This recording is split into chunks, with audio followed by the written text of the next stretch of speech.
Hello,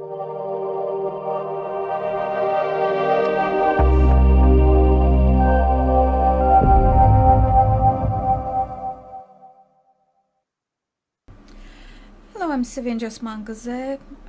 We today are going to talk about the Azerbaijan's position in Russia's war against Ukraine, what to expect, what do the people of Azerbaijan think about it, what is the official position, and how do they match each other, how do they, to talk about this and also about the upcoming events. We're joined by the former Azerbaijan ambassador to the EU, to Council of Europe, and Belgium, Arif Shahmarli. So, Ambassador, thank you for joining us. And thank you for inviting me. Thank you for the invitation. So now we are nearing almost the 1 week since the beginning of Russia's war against Ukraine. Where does Azerbaijan stand? Thank you for this question.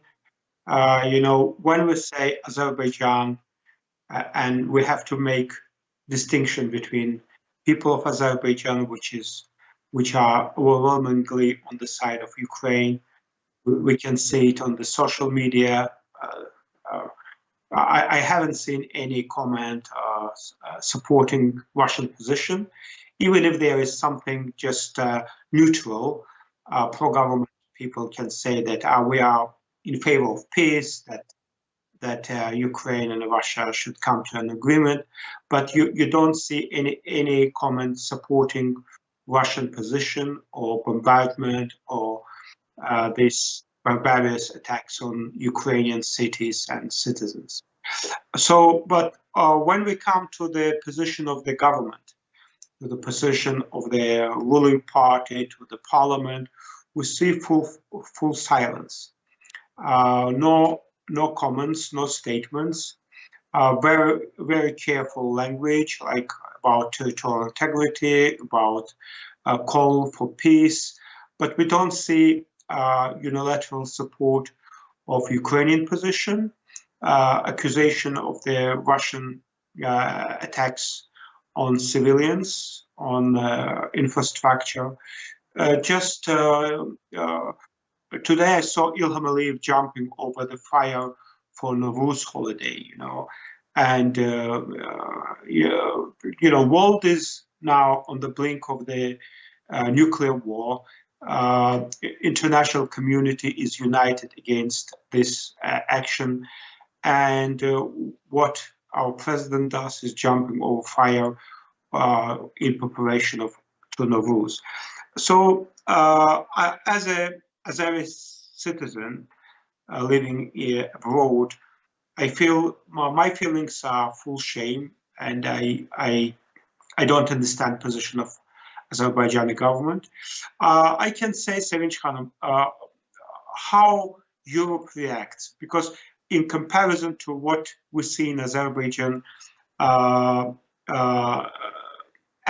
here in Europe, in the United States, we can say that Azerbaijan is doing nothing. I passed today through the diplomatic quarter in Brussels, and I see many embassies alongside with their national flags, put Ukrainian flags next to it, like European Union flag, Ukrainian flag, and their national flag. You can see Ukrainian flags from many windows and restaurants and shops in different parts of the city. And huge demonstrations have been held in European cities, in Brussels, Berlin, Paris, in Baltic states, in Poland, in Georgia. But of course, if we take on Azerbaijani level, probably this support demonstration in front of the Ukrainian embassy could be seen as a positive sign.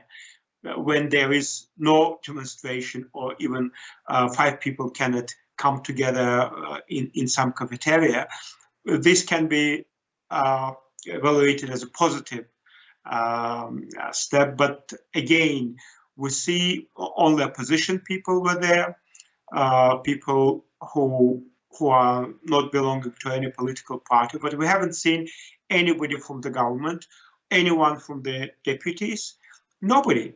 And this says that the government has chosen the Kremlin side.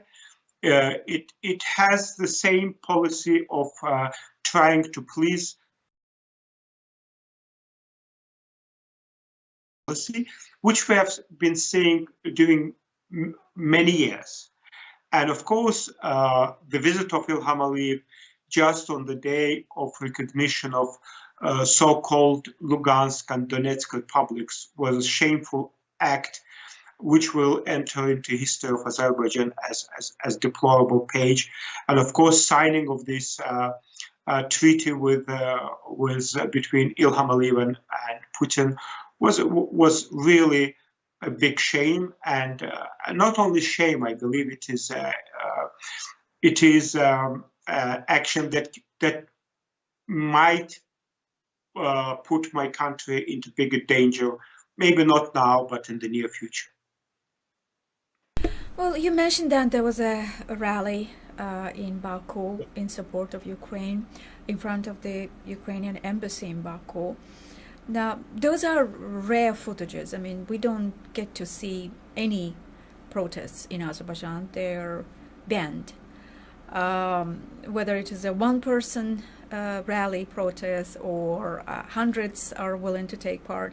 So would you say that that was kind of a compromise on behalf of the government to let people gather in front of Ukrainian embassy? And I believe that they tried. First of all, Ukrainian embassy is in the residential area of the city of Baku.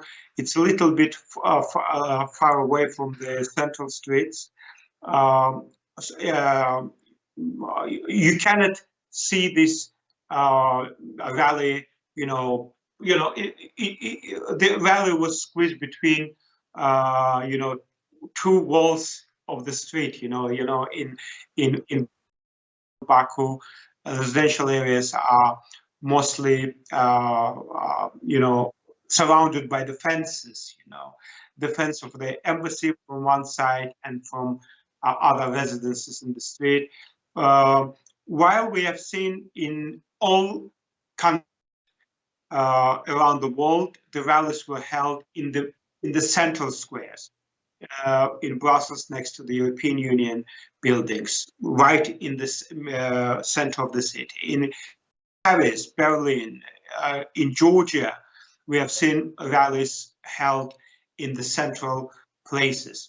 Of course, government wants to show that Azerbaijan, there is like some kind of support. It is just to try to please the West, just to show that we are afraid of Putin.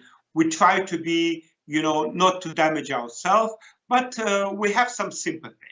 But again, while leaders around the world unilaterally support Ukraine, they show their solidarity support. We see just we are happy. See what situation we are now, that we are happy that Ilham Aliyev allowed smaller rally in the remote part of the city, outside of eyes of international community, just to show that something was happening. But of course,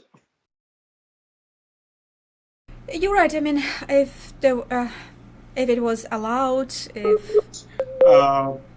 far from Ukraine, why Belgians can rally by thousands, why Germans can rally by thousands, and French and other nations like I have seen in Baltic states, Nordic states. But we have been together with Ukraine within the Guam organization. I remember there were. We have a problem with connection. Were you talking with former U.S. Azerbaijan's ambassador to EU? Right. Yeah. Sorry, we had some connection problem. Uh, Obviously, I mean, the thousands and maybe tens of thousands people would show up if it was in the center of downtown, in center, or in Freedom Square in Azerbaijan. But again, this itself is a rare occurrence when any protest is allowed. So, would you say that? You said that we didn't see any public expression of support for Ukraine or condemnation of Russia's aggression. What do you think is stopping the government from doing that?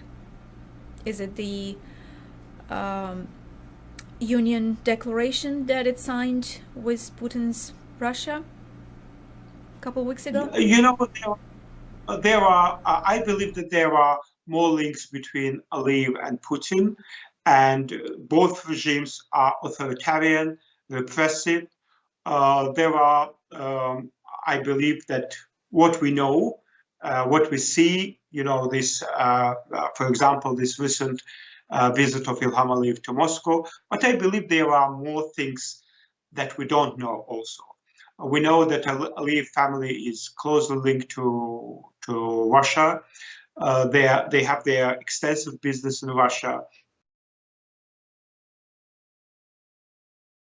Passports, you know, citizenship, and of course some security guarantees. I do believe that the declaration that Aliyev signed with Putin was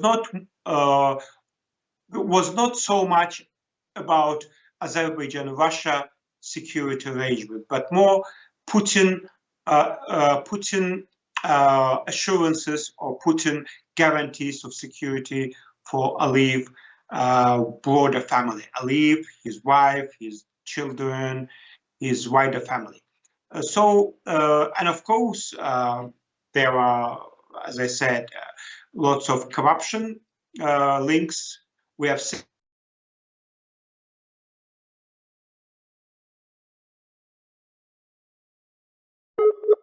involving corruption money and offshore companies.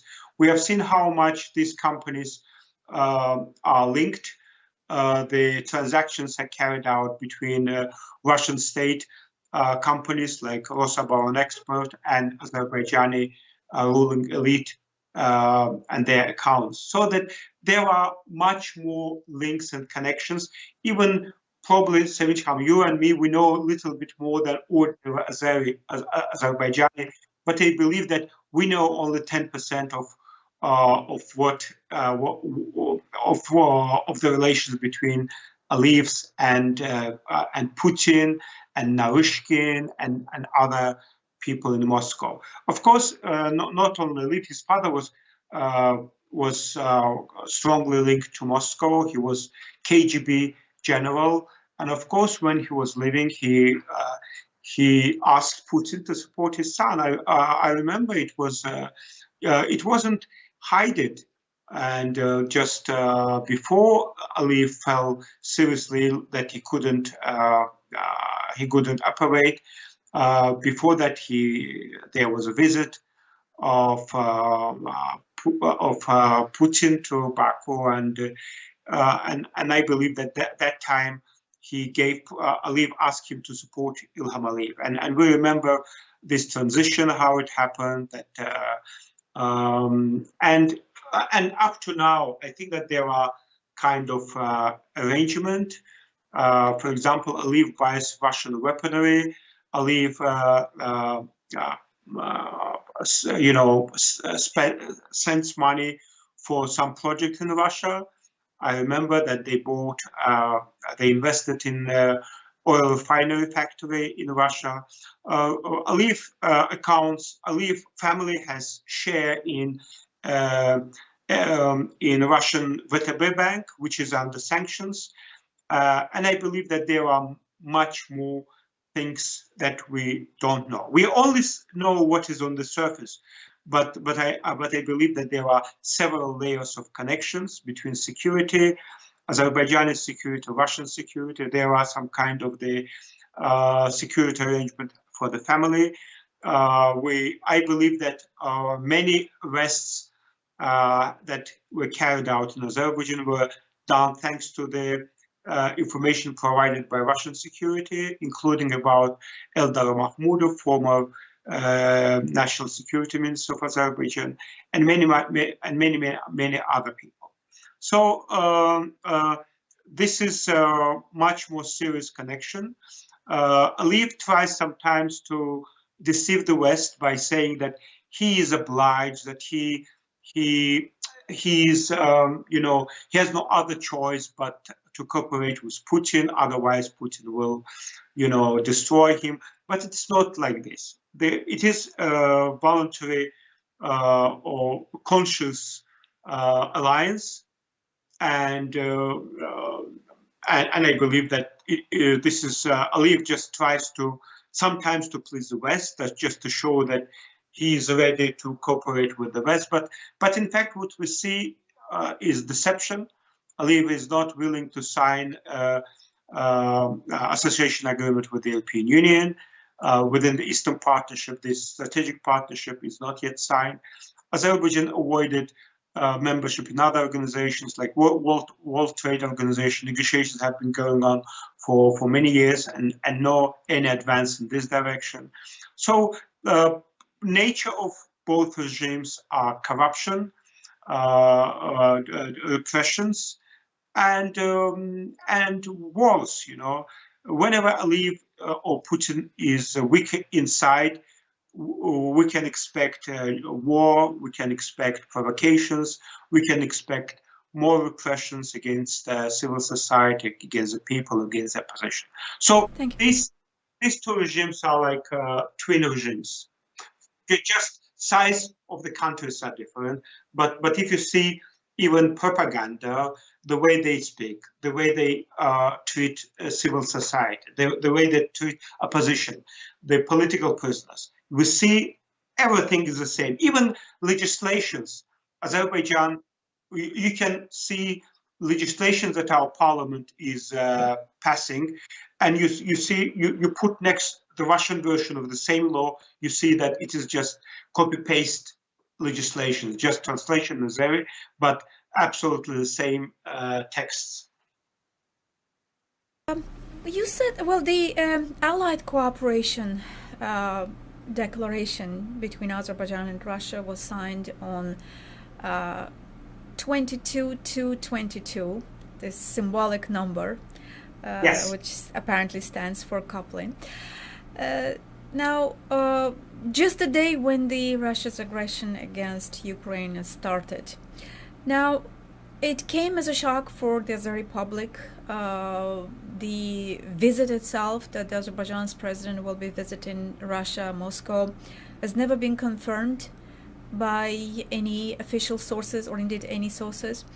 And the cooperation itself, such as strategic document on allied cooperation between Azerbaijan and Russia, also there was no public knowledge on this.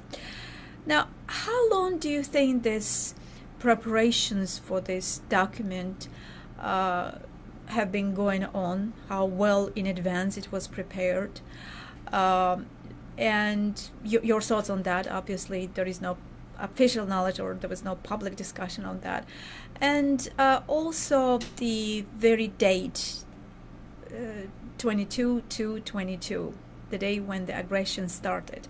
Who do you think chose this date?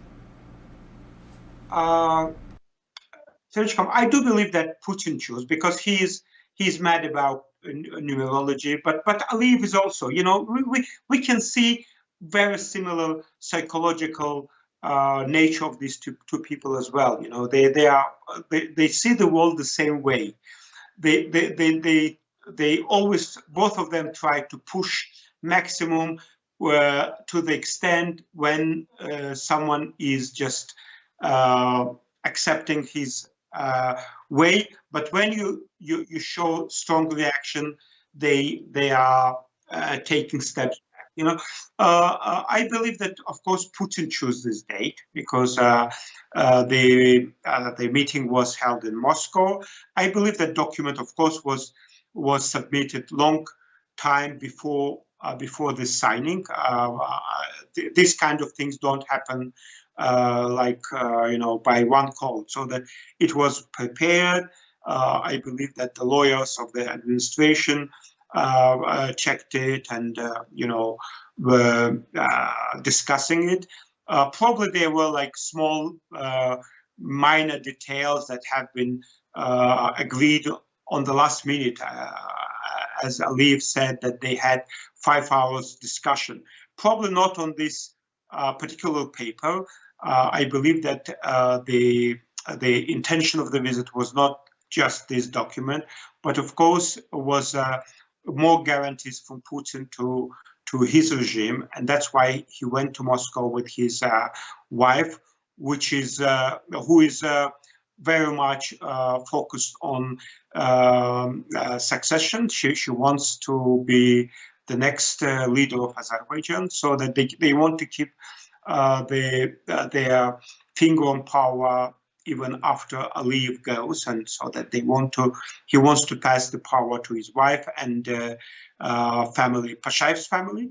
Now they're building up their team.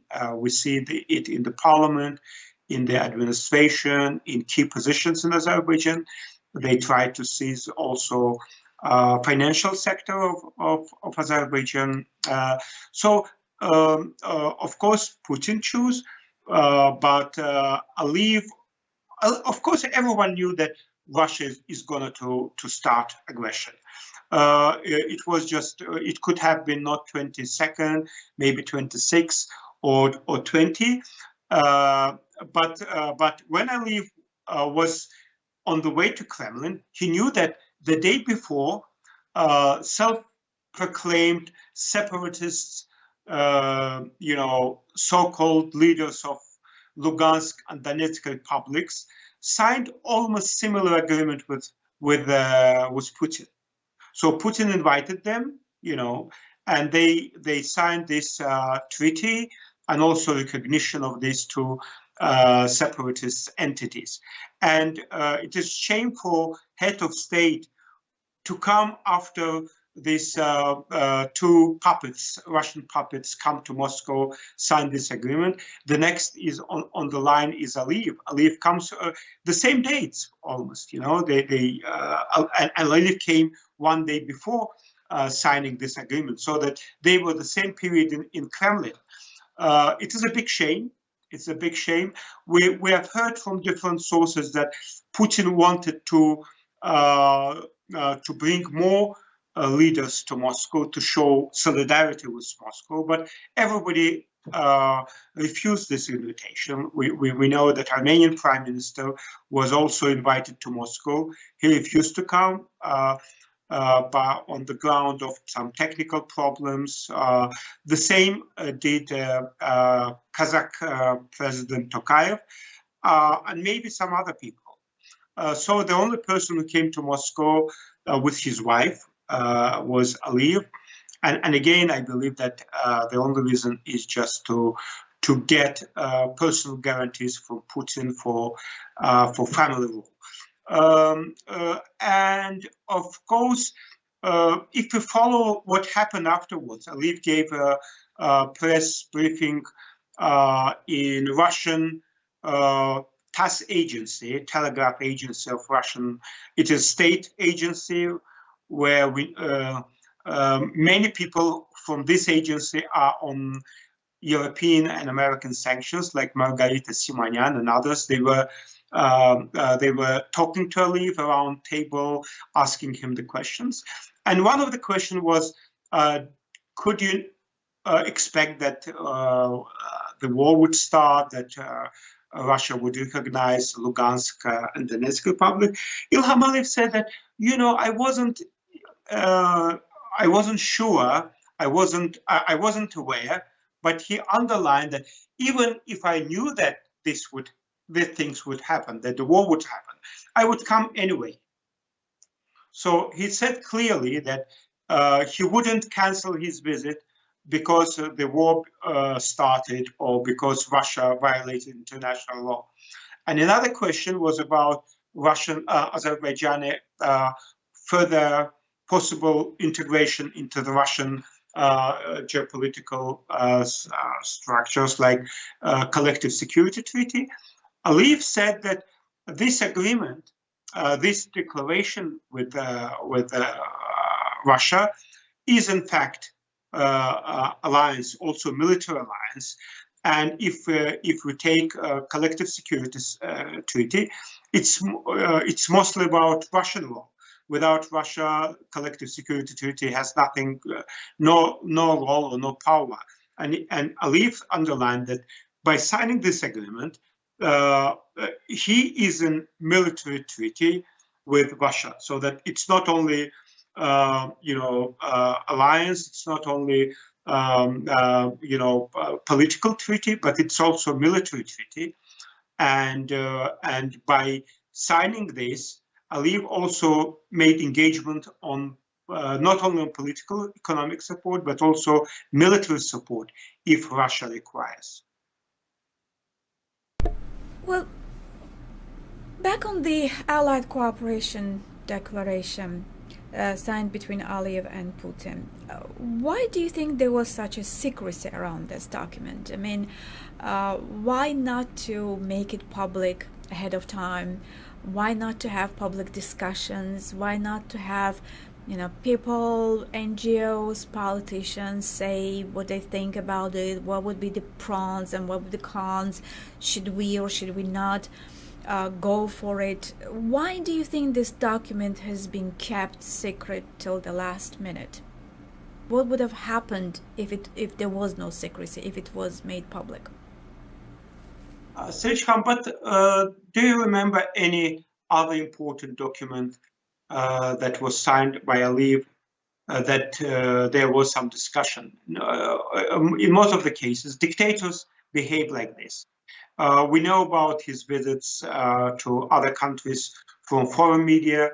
We know many information about our country. We know from the foreign sources, from Russian, Georgian, European, international. And then after there are many confirmation, everybody spoke about that, everybody highlighted some details. Then there is very short message or short information from Azerbaijani state agencies. So the secrecy is part of the regime, the same as in Russia. Of course, what you say, that discussion in the public, in the parliament. We don't have parliament. We don't have independent media. We don't have civil society. We don't have intelligentsia. This is all fakes, and this is full dictatorship. Aliyev tries to show that he's secular person, but his secularism is only in his expensive costumes and expensive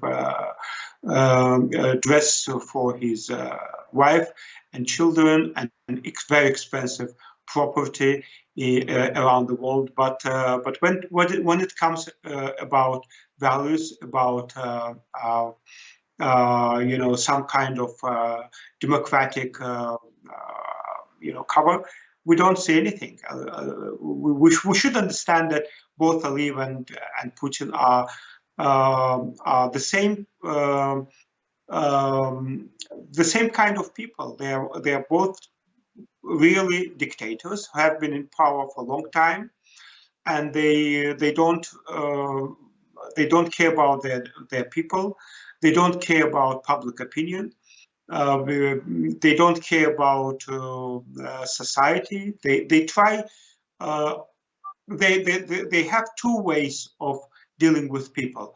Either they try to buy it, and if people are not viable or not are ready to bend before them, they put them in prison. So that you have the choice or to go to prison, or to leave the country, or accept money and live and serve to this regime. There is no other choice.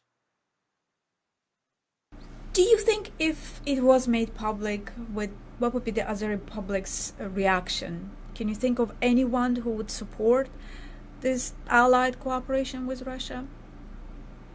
We see that some people try to defend this treaty, and most of them are like pro-government deputies who are who normally voice the position of the government. They say that it's important agreement. This treaty will open the way for Azerbaijani control over Karabakh, that Russia is essential country in any kind of solution and things like this.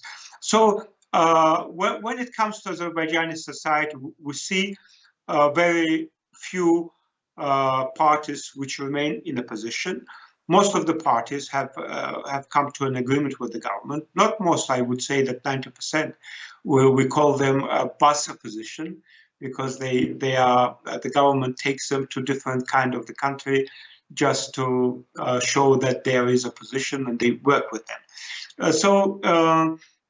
I don't think that present state of the Azerbaijani society is also deplorable. It's not only about dictatorship, but unfortunately, the society is completely turned off.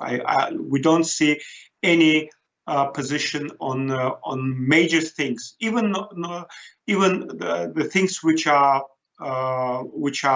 very important, like this treaty.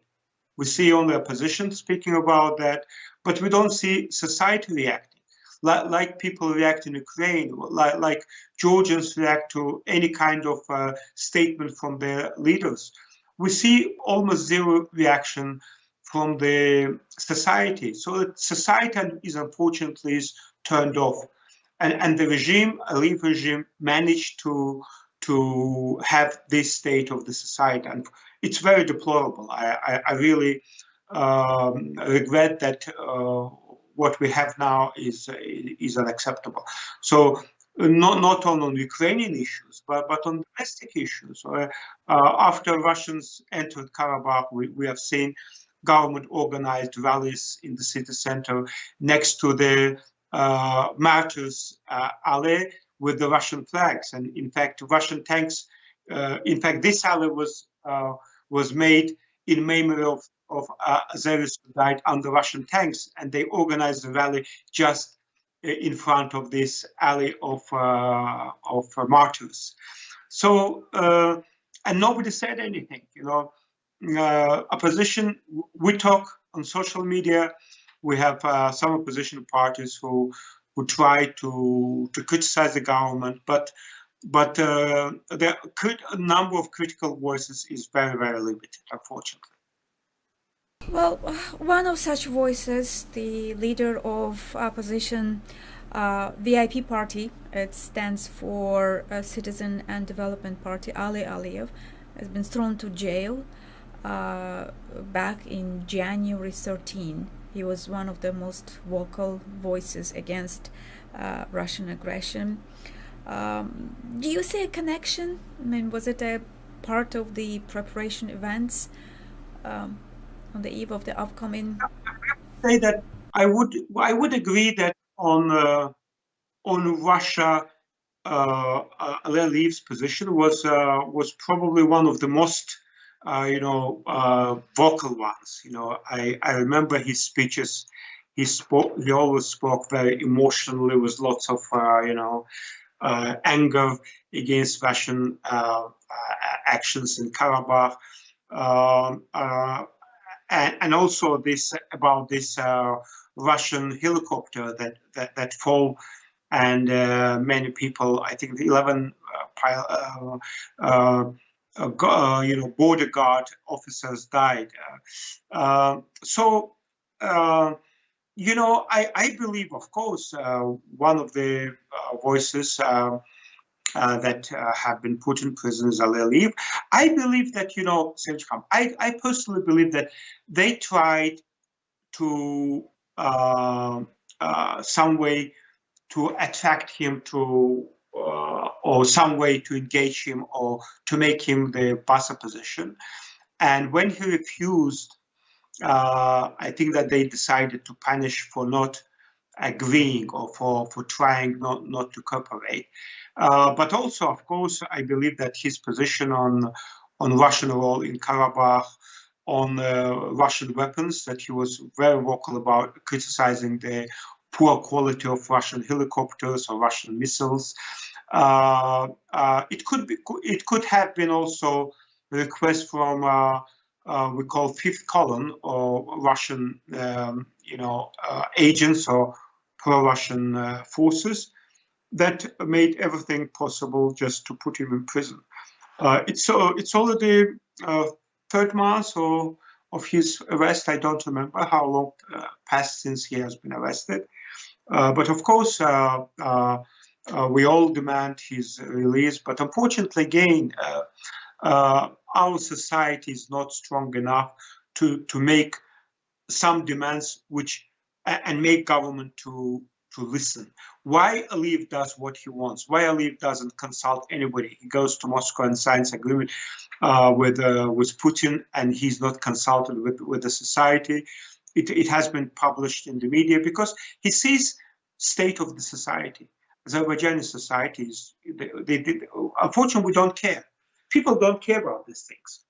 I'm sorry I would go a little bit away from the discussion. I made a video in Belgian market about the prices in Brussels, and over 90,000 people watched this piece. But my intervention in the European Parliament about situation in Azerbaijan, this intervention was watched by 6,000, so that more than 15 times less people watched a very important discussion in the European Parliament than people are watching prices of the vegetables in the Brussels market. Unfortunately, this is a reality of our society. Ambassador Arif Shahmarli, nice talking to you. Thank you very much indeed. Very much. Thank you. I will just update you on the opposition leader Ali Aliyev's trial. Indeed, he was arrested back on January 13, imprisoned for 6 months for libel and defamation, which is still part of the criminal code in Azerbaijan. Also, yesterday there was his second trial, already filed by a second person, over the same interview, by the way, with this channel, Osmanqizi TV, interview dated December 9th. I interviewed Ali Aliyev in this very channel about various issues, and one of them was the helicopter tragedy from November 30th, 2021, and where he did not agree with the official version of the tragedy and expressed some doubts whether the government has been completely sincere about what happened. So 2 different trials, 2 different criminal cases over the same interview in the same channel. Interestingly enough, which by the way the lawyers say is already the violation of law, because same person cannot be tried several times over the same so-called crime. But interestingly enough, the second trial, which took place yesterday, has been postponed till April the 4th. We don't know why April the 4th. Usually both Ali Aliyev and the claimants were there, but however the judge felt that the claimant wasn't feeling well, so he postpones the case till April the 4th. It is possible, not ruled out, that the government is trying to see whether the pressure over Ali Aliyev is going to work, whether he will be whether this pressure will work, whether Ali Aliyev will cooperate with the government. That's the fear, because we heard that while in prison, Ali Aliyev was threatened. He was told that he will die if he does not cooperate with the government. This was really disturbing news. He himself, Ali Aliyev, told us in his trial at the Court of Appeal. So unfortunately, even in prison, this pressure over opposition leader continues, and we're very worried about him, about his health. Indeed, he's been denied his medications for over 2 weeks. Now after this issue has been made public, he's been given his medications. But his trial has been postponed till April the 4th. So it is possible that in May he should be set free, because his 6 months prison sentence comes to an end. But in April, the government may extend his prison sentence and may keep him long enough until it punishes him or tries to breach him, tries to bring him into cooperation with him. So this is a really disturbing development. Ali Aliev himself at trial demanded that the court goes ahead, and the postponement, there was no reason for postponing this. And also the witnesses, we have some chilling news about who these two so-called witnesses are who filed the criminal case. Turns out they have more than one name and last name. They have multiple last names. So the question is who these people really are, whether they indeed were at the helicopter when it crashed and they survived, whether they're telling the truth, or, and that is probably maybe is more believable, is that they had nothing to do with the helicopter crash. They are there by the government, claiming to be in the helicopter, claiming to put forward this libel and defamation, to put these charges against Ali Aliev, against opposition leader. In other words, they are working for the government. So we are trying at the moment to establish the identity of these two claimants, to see who they are and what we know, what the public can find out about these two people. In other words, we have opposition leader in prison only because he was expressing his view, and that's what one expects of political leaders, of politicians in any country. But in Azerbaijan, you get imprisoned for saying what you think, for expressing your views, for giving interview. Indeed, something that probably is meant to be a chilling effect for everybody else, including politicians, civil society activists, journalists, lawyers, and others. You've been watching Osmanqizi TV. Thank you, and see you next time.